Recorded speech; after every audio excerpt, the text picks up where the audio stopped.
লাকুম দীনুকুম ওয়ালিয়া দিন। তোমাদের ধর্ম তোমাদের আর আমার ধর্ম আমার।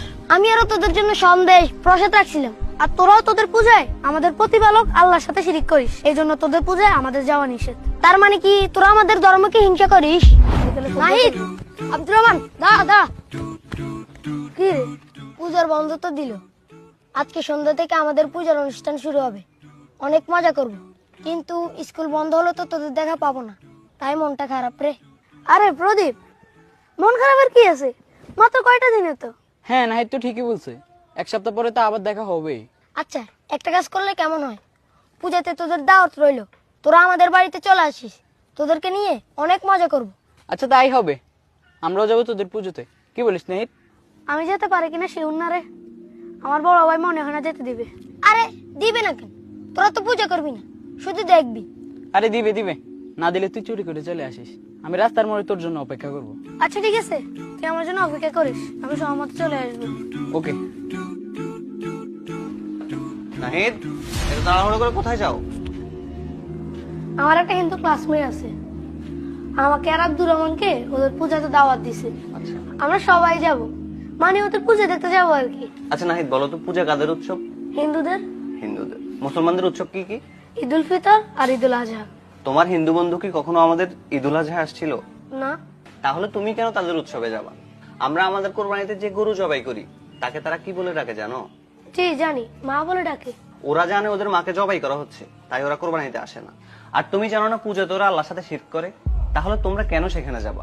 ভাইয়া, আমরা তো পূজা করতে যাব না, প্রদীপ দাওয়াত দিছে তাই যাব। তোমরা পূজা করবে না, সিজদা করবে না, ঠিক আছে, কিন্তু যেখানে আল্লাহর নামে শিরক হয় সেখানে যদি আল্লাহ তৎক্ষণাৎ আযাব অথবা গজব নাজিল করে, তখন কে আযাব গজব দেখবে? তোমরা কি পূজা দেখতে গেছো না পূজা করতে গেছো? মনে যদি আল্লাহর আযাব অথবা গজবের ভয় না থাকে তাহলে পুজোতে যাও, নাইলে যেও না। না না ভাইয়া, কি বলে? আল্লাহর গজবে কেন থাকবো? আল্লাহর গজব কিভাবে সহ্য করবো? এবং সেখানে কিন্তু গান বাজনা হবে, যেটা ইসলামে কঠোরভাবে নিষেধ। আল্লাহকে ভয় করো, মনে রাখবা আল্লাহর সামনে কিন্তু একদিন আমাদের সবাইকে উপস্থিত হতে হবে। তখন কি জবাব দিবা? আল্লাহ যদি বলে আমার নামে এখানে শিরিক হচ্ছিল, তুমি এখানে কেন গেছো, তখন কি বলবা বলো তো? আচ্ছা ঠিক আছে ভাইয়া, আমি যাব না। আচ্ছা ঠিক আছে, যাও ঘরে যাও। আচ্ছা। নাহিদ, এই নাহিদ, তুই বেটা কালকে আমার সাথে এমনটা না করলেও পারতিস। তুই আমাকে এতক্ষণ পর্যন্ত দাঁড় করায় রাখছস, আমি সন্ধ্যা পর্যন্ত তোর জন্য অপেক্ষা করছি। দোস্ত, আমার ভাই আমারে বুঝায় বলছে মুসলমানরা কেন পূজা যাওয়া নিষেধ। নিষেধ? কিন্তু কেন নিষেধ বলতো? তাইলে শুন। নাহিদ, আব্দুর রহমান, দা কি রে, তোরকে এত করে বললাম পূজা আসতে, তোর আসলি না কেন? প্রদীপ, সরি রে, আমাদের নিষেধ ছিল। কিসের নিষেধ? কে নিষেধ করছে? আমি আরো তোদের জন্য সন্দেশ, বিভিন্ন রকমের ফল প্রসাদ রাখছিলাম, তোরা আসবি মজা করব, কিন্তু তোরা আসলি না, এটা হইলো? তা বল, কে মানা করছে আসতে না? আমাদের ধর্মে নিষেধ আছে রে। আমরা যেমন কোরবানি দিয়ে তোদের ধর্মের গুরুত্বপূর্ণ একটা পশুকে জবাই করি, এই জন্য তোরা আমাদের উৎসবে আসিস না। আর তোরাও তোদের পূজায় আমাদের প্রতিপালক আল্লাহর সাথে শিরিক করিস, এই জন্য তোদের পূজায় আমাদের যাওয়া নিষেধ। শিরিক? শিরিক আবার কি? আল্লাহর সাথে কাউকে মিলানোই হচ্ছে শিরিক। যেমন আল্লাহ ছাড়া অন্য কারো নিকট দোয়া করা, অন্য কারো নামে কোরবানি করা, মানত করা, এগুলোই শিরিক। আমরা তো আল্লাহর কাছে প্রার্থনাও করি না, আল্লাহর নামে কোরবানিও দিই না। তার মানে কি তোরা আমাদের ধর্মকে হিংসা করিস?